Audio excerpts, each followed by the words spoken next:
नरदेहमाद्यं सुलभं सुदुर्लभम्.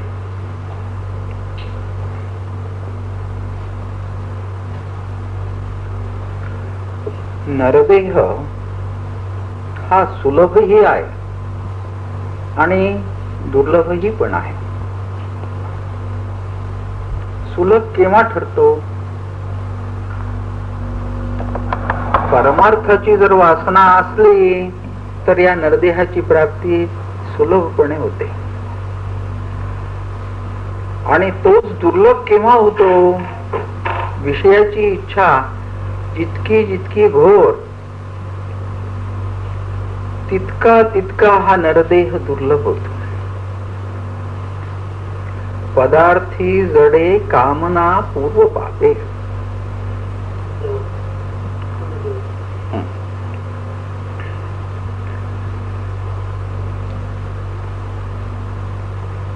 पदार्थाच्या ठिकाणी म्हणजेच विषयाच्या ठिकाणी जी कामना जी इच्छा जडते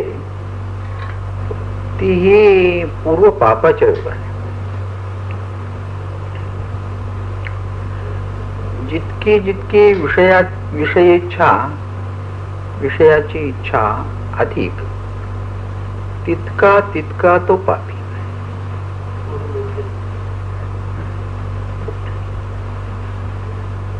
जितकं जितकं विषयी वैराग्य तितका तो मनुष्य पुण्यवान असा ठरतो. एकंदरीत नरदेहाची प्राप्ती सुलभपणे केव्हा होते? परमार्थाच्या वासनेनं होते. परमार्थाचीच वासना याच्या ठिकाणी आहे त्याला याची प्राप्ती सुलभपणे होते.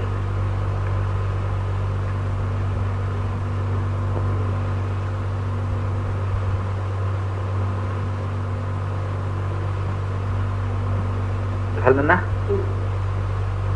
पाप पापेन पुण्य पुण्य. हा मनुष्य पापाने पापी होतो, पुण्याने पुण्यवान.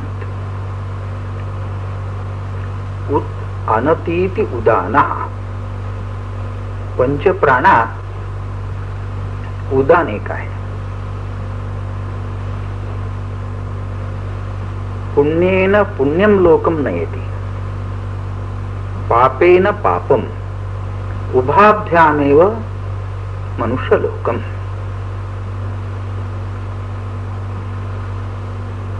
हा उदान ज्याला अधिक पुण्य आहे त्याला पुण्य लोकांना नेतो आणि पाप ज्याच्या पदरी अधिक त्याला पाप योनीत घालतो.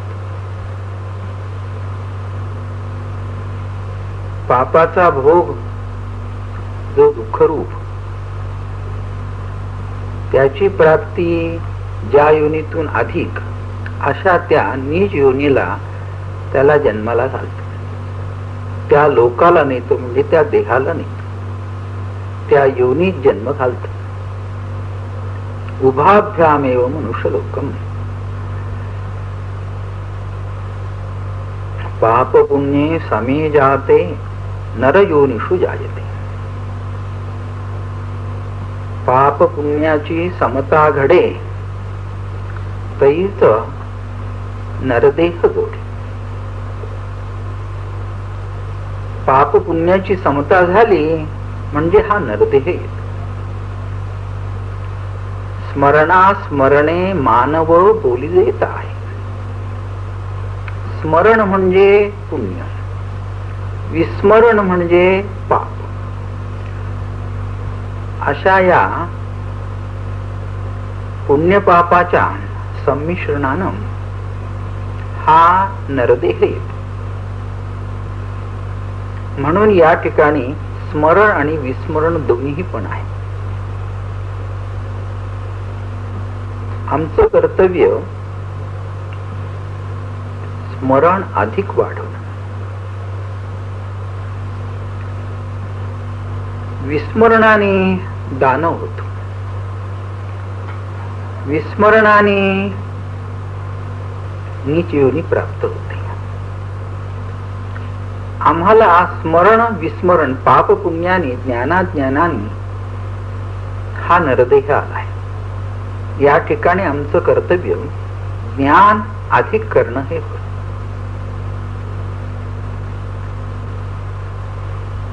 तेव्हा त्या ज्ञानाच्या प्राप्ती करता सद्गुरूला शरण जायचं असतं. ज्ञानरहित तळमळ जाणार नाही.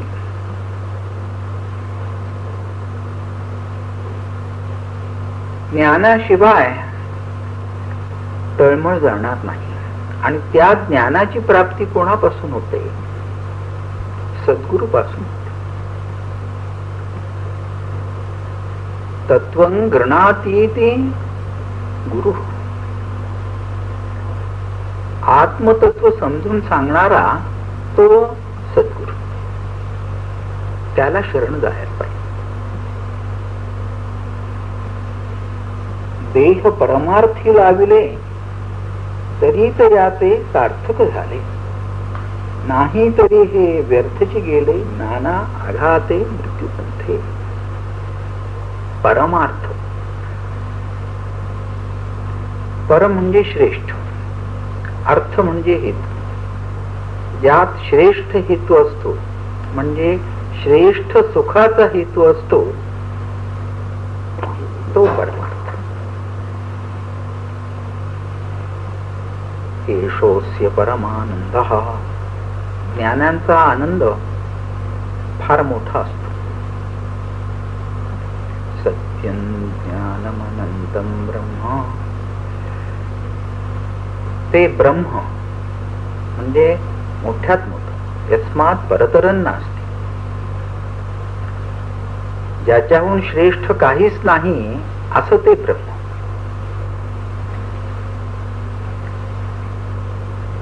त्याचा आनंद म्हणजेच ब्रह्मानंद. तो कसा आहे? सत्यम, सत्य आहे, त्रिकाला बाधित आहे. तो संविद रूप आहे, ज्ञानमात्र आहे आणि अनंत आहे. उत्पत्ती नाश म्हणून त्याला नाही. उत्पत्ती नाश नसल्यामुळेच तो त्रिकाला बाधित आहे आणि अनंत आहे. त्या अनंत तत्वाची, त्या निजसुखाची प्राप्ती जर व्हायची असेल तर सद्गुरूला शरण जायला पाहिजे. सद्गुरु होऊन इथे तारक कोणी नाही. म्हणूनच नरदेह माध्यम सुलभम सुदुर्लभम पलवम विकल्पम गुरुकर्णधारम.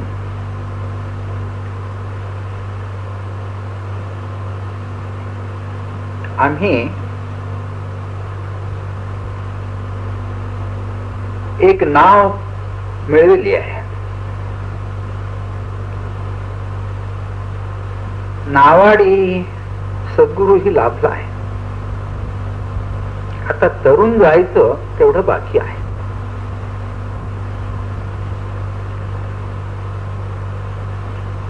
विषयी वैराग्य उपजले तयासीच ज्ञान झाले. एवढी ही सामग्री मात्र आम्हाला त्या नाविकाला द्यायला लागते.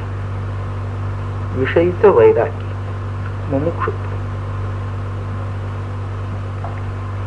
इहामुत्र फलभोग विरागा. या लोकाच्या सुखाचाही पण तिटकारा आणि पारलौकिक म्हणजे स्वर्गादी सुखाचाही तिटकारा असावा लागतो. एकंदरीत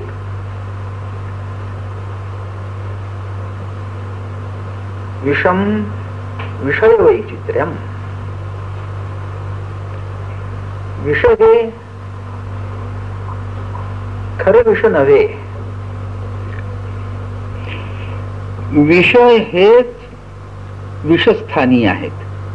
घोर विष म्हणजेच विषय.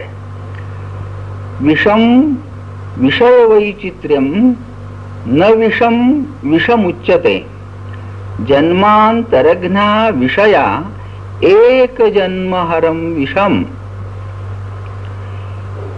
अनेक जन्म घेऊन नष्ट व्हावं लागतं या विषय विष सेवनाने. विषय मात्र विषय हे असे घोर विष आहेत. विषय तिथे यकार जास्ती आहे. विषापेक्षा विषयात यकार जास्ती आहे. त्या यकाराचं लक्षण काय तर या विषाहूनही हे विषय अधिक आहे. हे विषय विषाहूनही अधिक आहेत हे दाखवण्याकरताच यकार त्याला जोडलाय. तेव्हा या विषयाहून आपल्याला वेगळं व्हायला पाहिजे. जितकी विरक्ती तितकं हे आत्मसुख जवळ येत. गुरुची कृपा होते.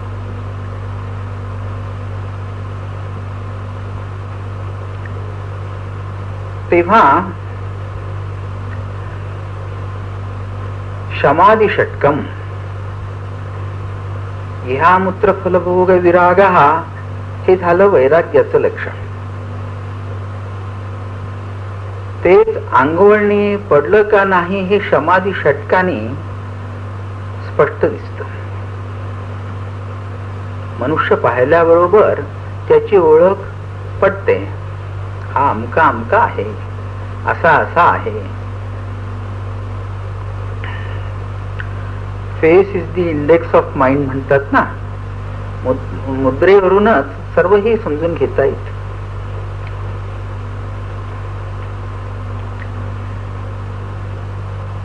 त्याच्या ठिकाणी मनोनिग्रह आहे किंवा नाही, इंद्रिय लोलूप आहे किंवा नव्हे, हे सर्व काही त्याच्या मुखावर रेखाटलेल्या चिन्हाने त्या संस्काराने समजून येत.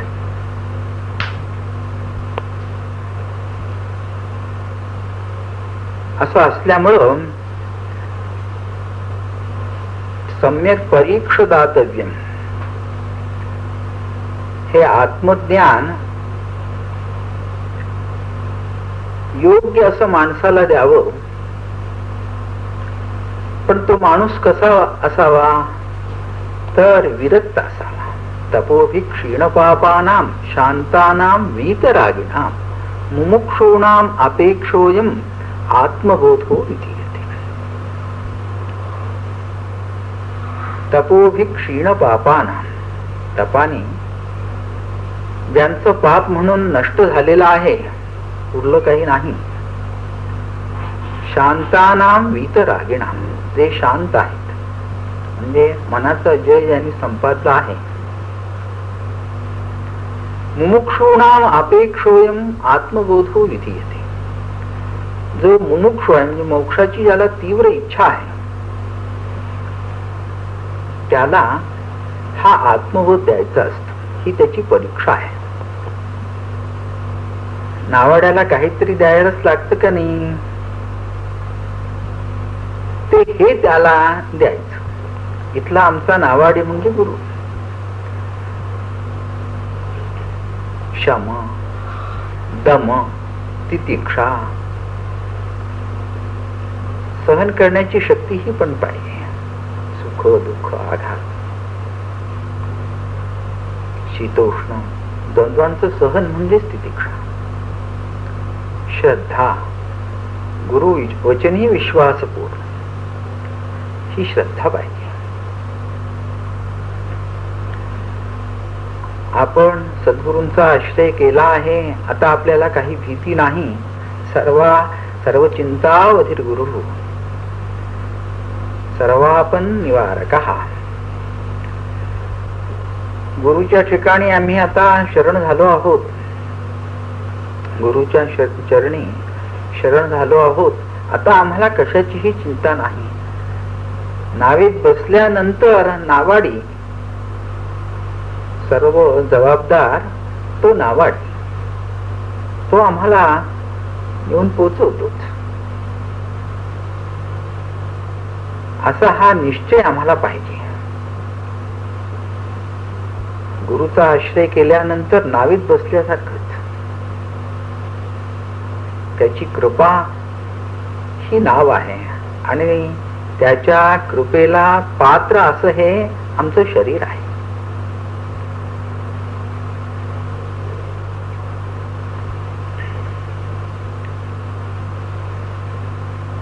अशा दृष्टीनं त्या नावाड्याला संतुष्ट करण्याकरता जे काही द्यायचं ते म्हणजे साधन चतुष्टय संपन्नता.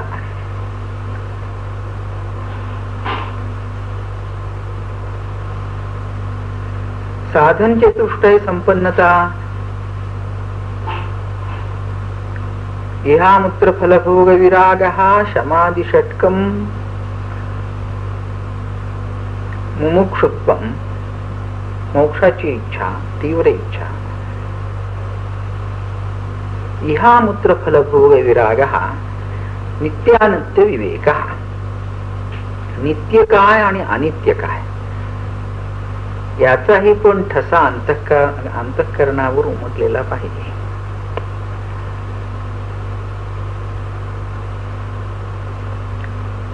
सद्गुरूला द्यायचं दुसरं काही नाही. त्याला पैशाची इच्छा नसते, कोणत्याही ऐहिक सुखाची इच्छा नसते, त्याला काहीही लागत नाही, कशाचीही उणीव नसते, कसलीच अपेक्षाही पण नसते.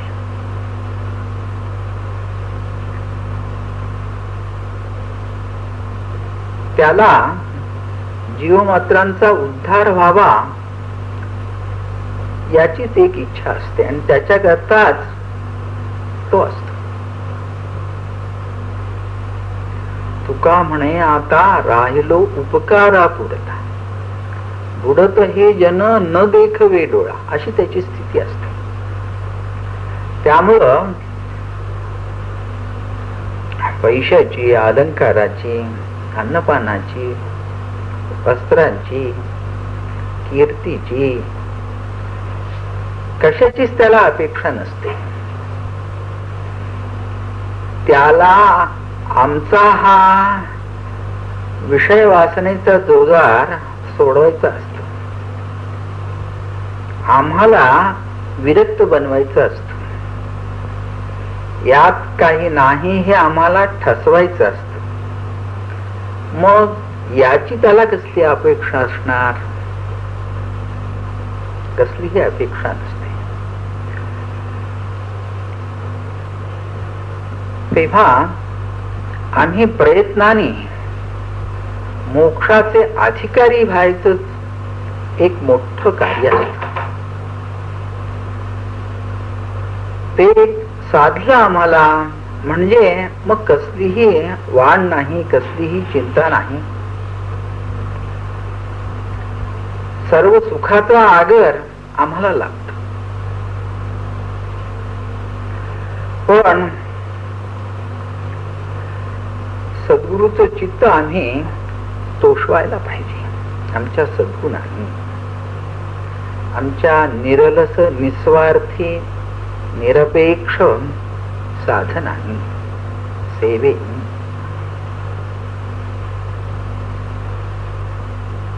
पात्रतेनं त्याला संतुष्ट करावं लागतं.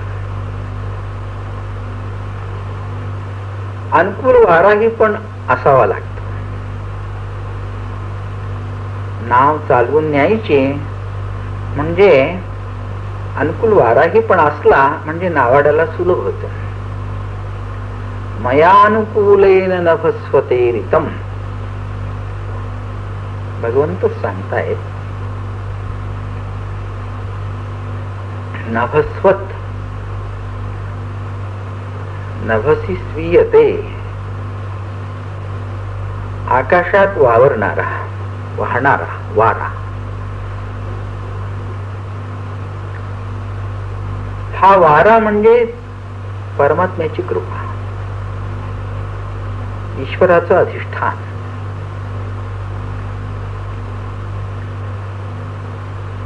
तेव्हा याची प्राप्ती ही झाली म्हणजे नावाडालाही पण हाकून न्यायला नाव फार सुलभ जाते.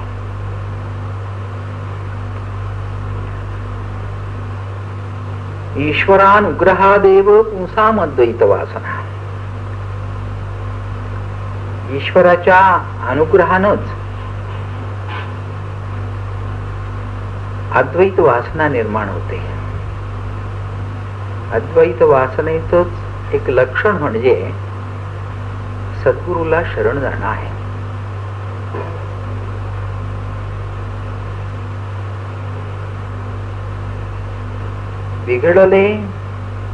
विघडले देव आणि भक्त, जीव शिवपणे द्वैत, तया देवभक्ता एकांत करीतो सद्गुरु. मी वेगळा आणि देव वेगळा अशी भावना प्रत्येकाच्या ठिकाणी असते, पण ती किती अनर्थक आहे याची कल्पना कोणाला नसते. देव अथवा परमात्मा, परमेश्वर याचं स्वरूप आनंदाहून वेगळं असू शकत नाही. आनंदाहून मी वेगळा म्हणताना दुःखरूपीच होतो आणि या दुःखाचा अनुभव घेण्याकरताच तो जन्म मरणाच्या प्रवाहात पडतो. दुःखरूप शरीराची प्राप्ती त्याला होते. अन्योसा वन्योहमस्मीति न सवेद यथा पशु. तो वेगळा, परमात्मा वेगळा आणि मी वेगळा असं ज्याचं ज्ञान असतं, अशी ज्याची जाणीव असते, तो पशुतुल्य होय असं उपनिषदांचं सांगणं आहे. अत्र भिदान्यो मन्यमानः शतधा सहस्रदा भिन्नः मृत्योस मृत्युमाप्नोति. या ठिकाणी भेदभावना ज्याची असते,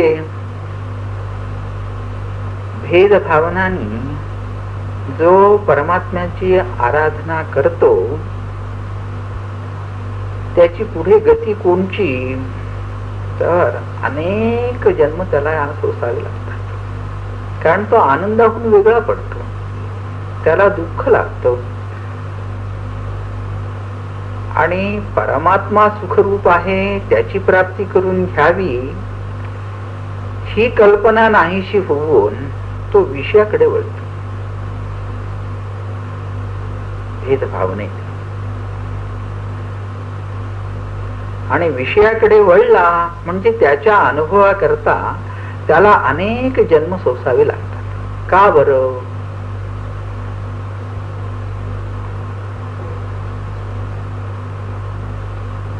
विषयात सुख नाही आणि त्याच्या अनुभवाने आशाही पण सुटत नाही. खारं पाणी तहान घालवण्याकरता जर कुणी पिऊ लागला तर त्याच्यापासून होतं काय? त्याची तहान तर भागत नाहीच, पण ती अधिक होते. आणि या खाऱ्या पाण्यापासून तहान भागत नाही असं जोपर्यंत त्याला समजत नाही तोपर्यंत जर पितच राहिला तर आशा सुटत नाही आणि तहान भागत नाही.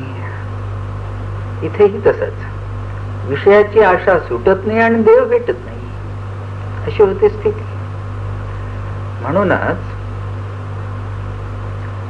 परमात्मा हा आनंद स्वरूप आहे अशी दृढ कल्पना किंवा दृढ निश्चय याचा आहे तो सुखाकरता इकडे तिकडे बघणार नाही, त्याच्याकडेच बघेल आणि मग त्याची प्राप्ती त्याला सुलभ होईल.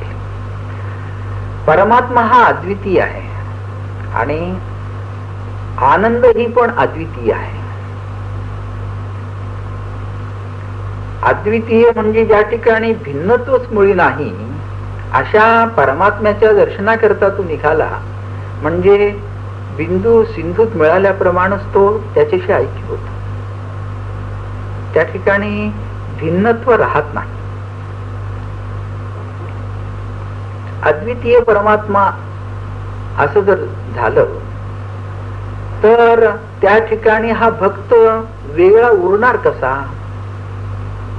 उरणार नाही. विघडले देव आणि भक्त. परमात्म स्वरूपाहून आपण वेगळे आहो अशा कल्पनेनं आणि परमात्म स्वरूपाहून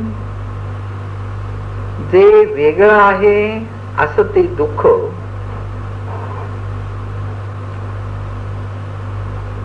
असं हे दुःख अनुभवून पुरेपुरे होऊन पण विषयातच सुख आहे अशा कल्पनेनं विषय हेच सुख देणारे आहेत अशा निश्चयानं त्याच्या प्राप्तीकरता कर्म करून त्या कर्माचं फळ म्हणून पुन्हा ते भोगण्याकरता एका जन्मी भोगून पूर्ण नाही झालं तर पुन्हा अनेक जन्म भोगण्याकरता घेऊन अशी ही जन्ममरणाची परंपरा अविश्रांत चालते.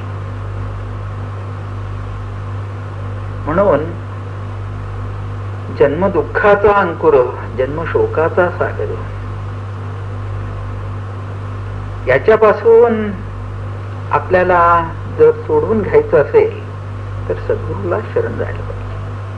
तोच सोडवतो. विघडले देव आणि भक्त जीव शिवपणे द्वैत, तया देवभक्ता एकांत करीतो सत. सयोह वै तत्परमं ब्रह्मवेद ब्रह्मैव भवति. ते परब्रह्म मी ही जाणीव ज्याच्या ठिकाणी उत्पन्न होते तो परब्रह्माशी परब्रह्मरूपी एकरूप होत.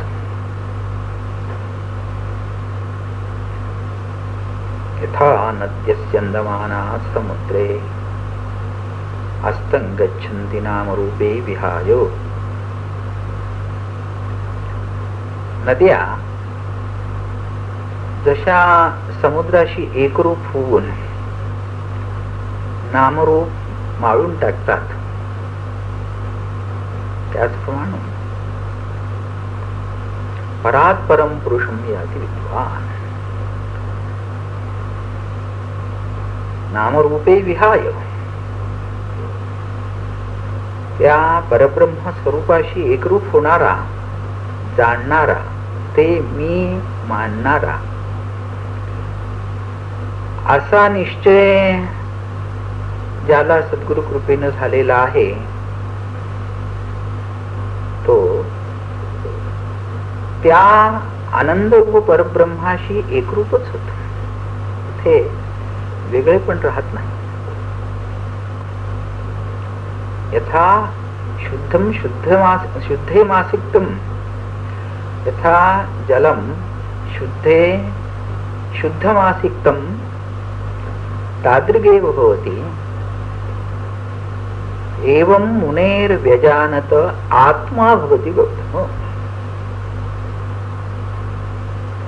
यमधर्मानं जे सांगितलं नचिकेताला तेही काय सांगितलं? कठोपनिषदाचं हे वाक्य आहे. यथा जलम शुद्धे शुद्धमासिक्तम. शुद्ध पाण्यात जर टाकलं तर ते एकरूप होत. एवं मुनेर्वेजानत आत्मा भवति गौतम. अशा प्रमाणच हे नचिकेता ज्यानी म्हणून आत्मस्वरूपाला जाणलाय का नाही तोही पण एकरूप होतो. त्या आत्मस्वरूपाशी एकरूप होतो. तया देवभक्ता एकांत करीतो सत्ता. भवव्याघ्रे घालून उडी गोवत्सास तडा तोडी केली देखून शीघ्र सोडी तो सद्गुरु जाणावा. प्राणी मायाजाळी पडले, संसार दुःखे दुखवले, ऐसे देणे मुक्त केले, तो सद्गुरु जाणावा. वासना नदी महापुरी, प्राणी बुडता ग्लांती करी, तेथ उडी घालू नितारी, तो सद्गुरु जाणावा. गर्भवास अतिसाकरी, इच्छा बंधनाची वेळ, ज्ञान देऊन शीघ्र सोडी, तो सद्गुरु जाणावा. फोडून शब्दात यंत्र, वस्तू दाखवी निजसार, तोची गुरु माहेर अनाथाचे. जीव एकदेशी वापुडे, तयासी ब्रह्मची करी रोकडे, फेडी संसार साकडे, वचन मात्रे.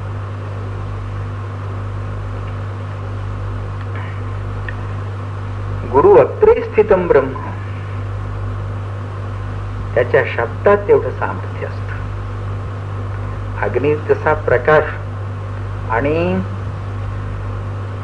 शिव घालवण्याचं सामर्थ्य असतो, थंडी घालवण्याचं सामर्थ्य असतं, त्याचप्रमाणे आत्मस्वरूपाचं ऐक्य करून देण्याचं आणि अज्ञान घालवण्याचं सामर्थ्य त्या शब्दात असतं. ते अनुभवाचे उमटलेले बोल फार महत्वाचे असतात.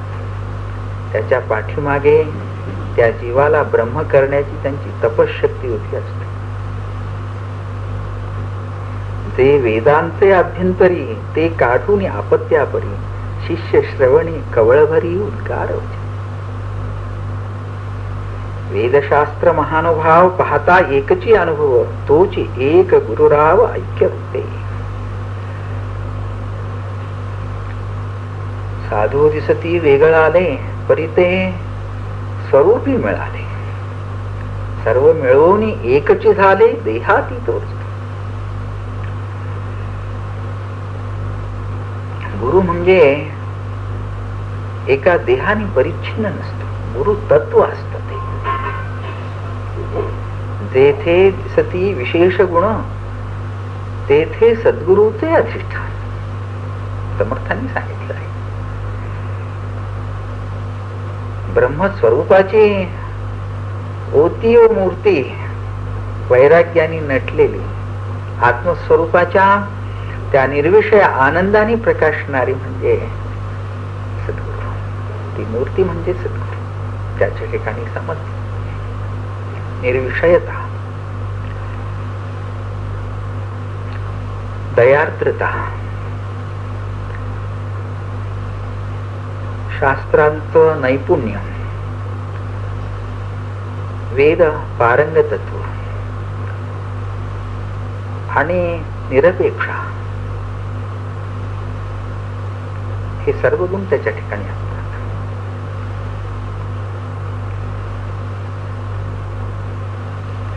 संदेह निशेष जाळी, स्वधर्म आदरे प्रतिपाळी, वेद विरहित टवाळी करूच नाही. त्याच्या ठिकाणी वाईट गुण कोणताही नसतो. जो सर्व सद्गुणांनी, अमृततुल्य भाषणांनी आणि आपल्या अनुग्रहाने येणाऱ्या शिष्यांना आत्मसाक्षात करून देण्याच्या सामर्थ्याने युक्त असतो, असा जो तो सद्गुरु.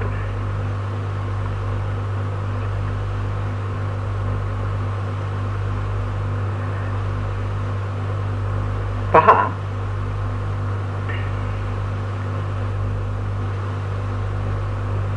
सद्गुरूशी जो एकरूप झाला तो ब्रह्मच झाला. सद्गुरु म्हणजे आपलं पूर्ण शुद्ध स्वरूप, अशीच भावना ठेवायला पाहिजे. त्या ठिकाणी प्रतारणा किंवा भिन्न भावना अशी मुळे असतात कामा नये. सद्गुरु म्हणजे पूर्ण वस्तूच. तो जर अपूर्ण असेल तर सद्गुरु म्हणून येणार नाही. स्वयं तरतुम न जानाती परेशान तारयेत कथम. ज्याला स्वतःला पोहता येत नाही तो दुसऱ्याला कसं बरं तारू शकेल.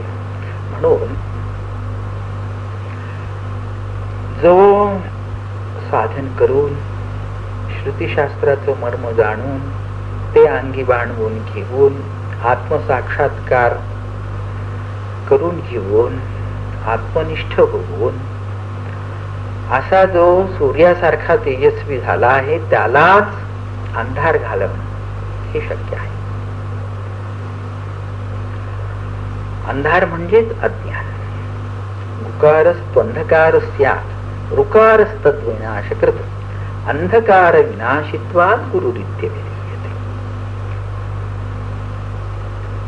गुरु या शब्दात पहिलं जे एक अक्षर आहे त्याचा अर्थ अंधकार असा आहे आणि दुसरं रू म्हणून जे काही एक अक्षर आहे त्याचा अर्थ गुकारस्त्वंधकारस्यात् ऋकारस्तद्विनाशकृत. ते अंधकार किंवा ते अज्ञान नाहीस करण्याचं सामर्थ्य ज्यात असतं ते प्रकाश रूपच रम हे अग्निबीज आहे.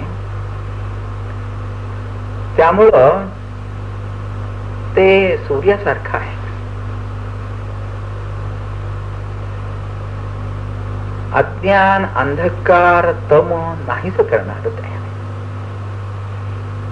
अज्ञान नाशकम ब्रह्म गुरुरेव न संशय. अज्ञान नाहीस करणार असं जे काही एक तेज आहे, ज्ञानरूप आहे, संविद रूप आहे, प्रज्ञारूप आहे, तेच सद्गुरूचं स्वरूप.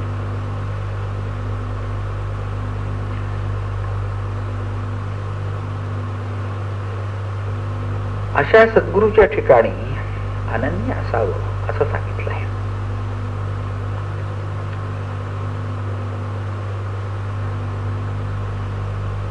अनन्यता न अन्य अनन्य. सद्गुरूहून तो वेगळा असू नये. म्हणजे सद्गुरू हे आपलं शुद्ध स्वरूप आहे अशी त्याची धारणा असावी.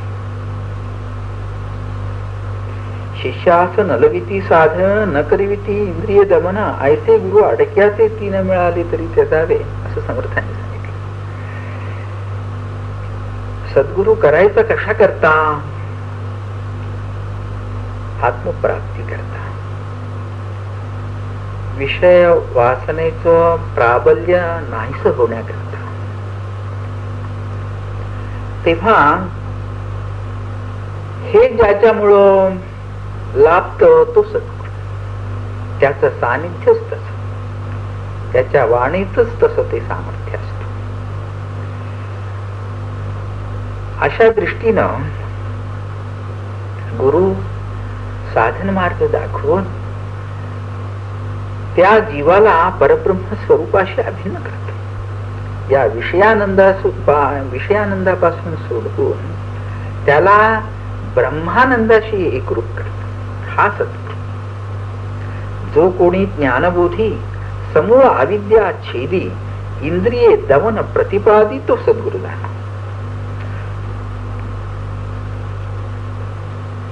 असे हे सद्गुरू यांना कशाची इच्छा नसते. गुरवो भवसंती शिष्य चित्तापहारक शिष्य वित्तापहारक. शिष्य वित्तापहारक गुरु पुष्कळ आहेत. गुरुगीतेत सांगितलं शिष्य चित्तापहारक गुरु पाहिजे, त्याचा आश्रय करावा असं सांगितलं.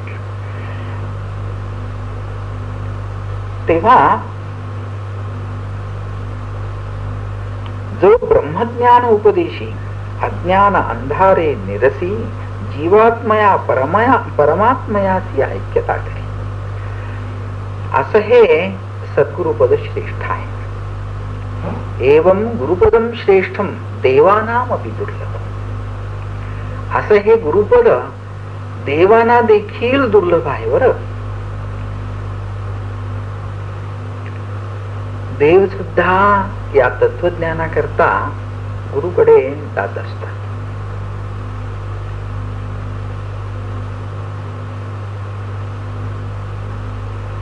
आपला संप्रदाय पहा, समर्थांचा संप्रदाय जरी घेतला नारायणं पद्मभवं वसिष्ठं शक्तींच तत्पुत्र पराशर नव्हे, हा शंकर संप्रदाय झाला. बर, शक्तींच तत्पुत्र पराशरंच व्यासं शुकं गौड पद्महान्तं गोविंद योगींद्र मथास्य शिष्यं श्री शंकराचार्य मथास्य पद्मपादंच हस्तामलकंचे शिष्य. प्रारंभ कुठून झाला? नारायणं पद्मभवं वसिष्ठं. नारायणाचे शिष्य कोण? पद्मभव म्हणजे ब्रह्मदेव, नंतर वसिष्ठ, पुढे शक्तींचे तत्पुत्र पराशरंच व्यासं शुकं. अशा रीतीनं ही परंपरा, ही आचार्यांची परंपरा. आदिनारायणं विष्णुं ब्रह्माणंच वसिष्ठकं श्रीरामं मारुतीं वंदे रामदासं जगद्गुरुं. ही समर्थांची परंपरा. कोणत्याही परंपरेचा आपण विचार केला तरी तो आदि पुरुषापासून, मग त्याला नारायण म्हणा, आदिनाथ म्हणा, सदाशिव म्हणा, काही म्हणा, जो मूळ पुरुष आहे तो आदिगुरु. तिथून ही परंपरा अशी आलेली आहे. देवही पण शिष्य आहे, देवही पण गुरु आहे. तेव्हा ही गुरु परंपरा अशी ही पूर्वापार चालत आलेली आहे, आजची नव्हे. किंबहुना सर्व देवात गुरु श्रेष्ठ.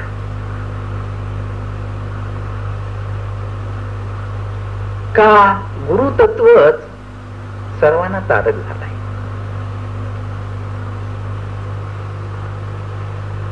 तेव्हा गुरु म्हणजे देवाहून श्रेष्ठ. गुरुहून देव मोठा, दयासा वाटे तो करंटा. गुरु म्हणजे मनुष्य आहे अशी कल्पना ज्याची असते आणि गुरुहून श्रेष्ठ देव आहे अशी भावना ज्याची असते तो करंटा म्हणून समर्थाने सांगितलंय. यथा देवे तथा गुरु. देवाच्या ठिकाणी जितकी पूज्य भावना तितकीच गुरुच्या ठिकाणीही पण ठेवायला पाहिजे. किंबहुना देवापेक्षाही गुरु श्रेष्ठ असं मानायला पाहिजे.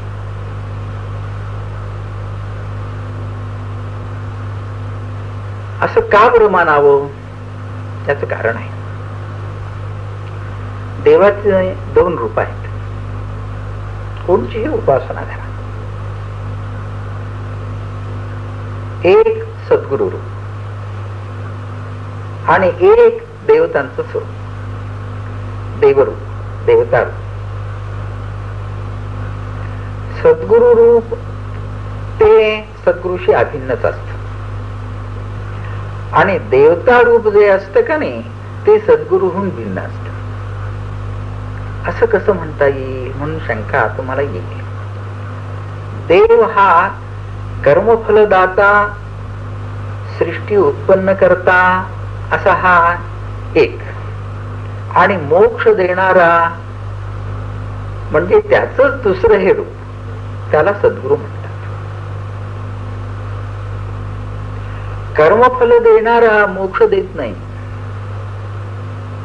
तो त्याच्या हातात तराजू आहे, तागडी आहे. तुझं कर्म हे असं, फळ हे असं, एवढंच माझ्याकडे द्यायचं. मी कर्मफल देणार आहे, तुला मोक्ष पाहिजे का? जा गुरुकडे.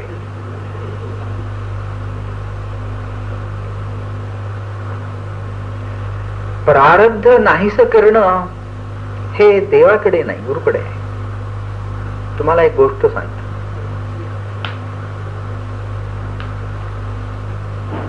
एकदा एक मोठा सावकार पंढरपूरला गेला.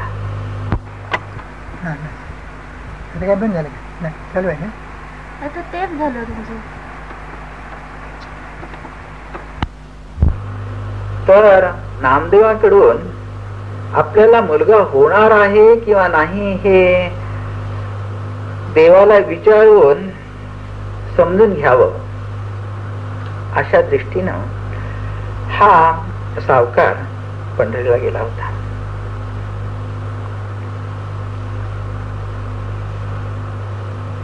नामदेवानंदांनी सांगितलं,